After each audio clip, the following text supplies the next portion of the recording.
Kung may 6-hole puncher ka, pwede kang makagawa at magbenta ng notebook.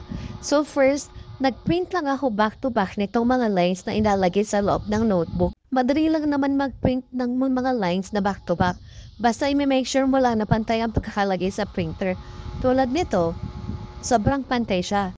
So dito naman sa part nito, naglalagay na ako ng photo tapos na magiging cover ng notebook natin. Yung size nga pala ng notebook na ginagawa natin ay A5. So, dito nga pala sa puncher natin, may makikita kang mga line. So, yan yung magsisilbing guide. So, itatapat mo yung dulo ng notebook cover doon sa A5 na line. And then punch. Next naman, magbibilang lang kayo ng dalawa doon sa butas na na-punch nyo. So, isa, dalawa, and then ipapasok nyo yung orange na maliit. Tapos, punch na lang kayo ng punch. So, sunod-sunod lang and then paulit-ulit lang po yung gagawin nyo. Tapos, sa pinakataas naman po, ganun lang din po yung gagawin nyo. Bibilang po kayo yung dalawang pababa and then punch.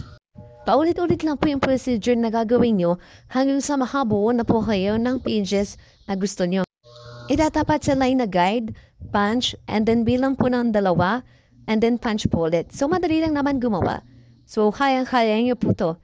At makakapagbenta na rin po talaga kayo. Pwedeng-pwede po itong i-offer sa mga estudyante. So, after naman mabutasan lahat ng pages, nalagay na po natin sa plastic ring binder. And then, gugupitin po natin yung sobra. So, ayan, tapos na tayo. Nakagawa na tayo ng notebook. Pwede na natin itong ibenta. Yun lang. Thank you!